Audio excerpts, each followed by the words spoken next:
So the idea of this video came about in a rather interesting way. I'm part of a group on social media where we talk about comics and other stuff related to comics, where I posted a picture featuring all my graphic novels, except my copy of Mouths, which I have lent to a friend to read. Quick sidebar, Ritu, I want my book back. This is on the internet now. Everyone now knows you have it. And as you know, anything that goes on the internet stays on the internet forever. Anyway, I had asked the question, which of these do you think is my crown jewel?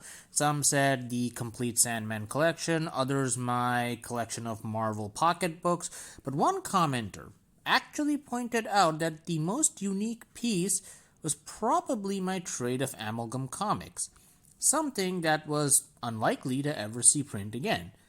Why, do you ask? Well, keep on watching as I take you back in time in comic book history. While it may not happen anytime in the foreseeable future, there was once a time when DC and Marvel would occasionally write crossovers amongst their characters. Superman and Spider-Man, the X-Men and the New Teen Titans, the Justice League and the Avengers, though that one has its own history. But the most unique and arguably most ambitious one was the 1996 miniseries DC vs. Marvel, or Marvel vs. DC depending on the issue. The plot is just set dressing. The main draw was to see certain characters from the two companies face off against each other. There would be 11 fights, 6 scripted and 5 decided by the readers' votes.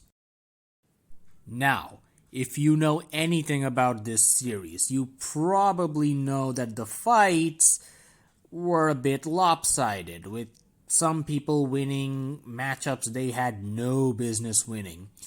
But I've personally come to believe that, at least in these fights, to compare power levels is missing the point. I was going to go into details about some of the more absurd ones, but I decided to cut it out for this video. Sure, Wolverine beats Lobo through the power of his popularity, but considering this story was the equivalent of our inner child smashing their action figures together, it would have been a disservice to harp on these details. Anyway, in order to save both universes, they were merged into a single one, with every aspect of the two getting smushed together. Characters, teams, locations, you name it. For instance, Superman and Captain America were merged into Super Soldier, while Doctors Strange and Fate, and another person, but that's not relevant here, became the very obvious Doctor Strange Fate. There were a total of 24 issues published, one-shots, yes, but with a unique twist. They were written as if they were a new issue of an ongoing series, with references to past events taking place in this universe, appropriately called the Amalgam Universe. I'll be looking at one such issue, namely the one featuring Darkclaw, who was an amalgamation of Batman and Wolverine. If you're wondering why I'm covering him, hi, you must be new to the world of comics. Please like the video and subscribe to know why comics are awesome. With that shameless plug out of the way, let's dive into Legends of Darkclaw number 1. We open the issue with Darkclaw fighting the Hyena, who is a mix of Sabretooth and the Joker. The Hyena has planned something and Darkclaw intends to find out by slashing him with his claws. Darkclaw is aided by Sparrow, who combines Jubilee of the X-Men and the Tim Drake version of Robin with elements of Carrie Kelly from The Dark Knight Returns. Unfortunately for Darkclaw, he was unable to get the Hyena to spill his guts, and is forced to escape with Sparrow's help. Meanwhile, a new character enters the scene, the Huntress, who is a non-powered version of Carol Danvers in Helena Bertolini's costume. She enters the studio of enigmatic painter Logan and finds out, he's the Darkclaw! Our title character encounters her and proceeds to give a whole bunch of exposition about who he is and how he came to be. I mean, it had to be done, so I guess it's a necessary evil.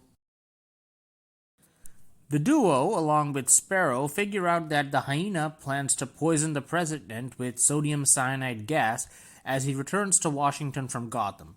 Darkclaw and his crew show up to help, but are mistaken as assailants and are attacked by the Secret Service. However, the hyena has already stowed onto the plane and detonated his gas bombs. Darkclaw gets on board and cuts open a hole in the plane with his claws, sending himself, the hyena, and most of the gas out of the plane. Don't worry about the president, he was strapped down beforehand thanks to Logan's warning. The hyena escapes with the help of a parachute, but Darkclaw is saved by Sparrow's flying prowess. And the issue ends with a teaser for the next hypothetical issue that would reveal who Carol was working for. An interesting feature in this issues was the letter column, which included fake letters from fans with questions and opinions and ideas about events and stuff that were taking place in the Amalgam Universe, which I think is really cool.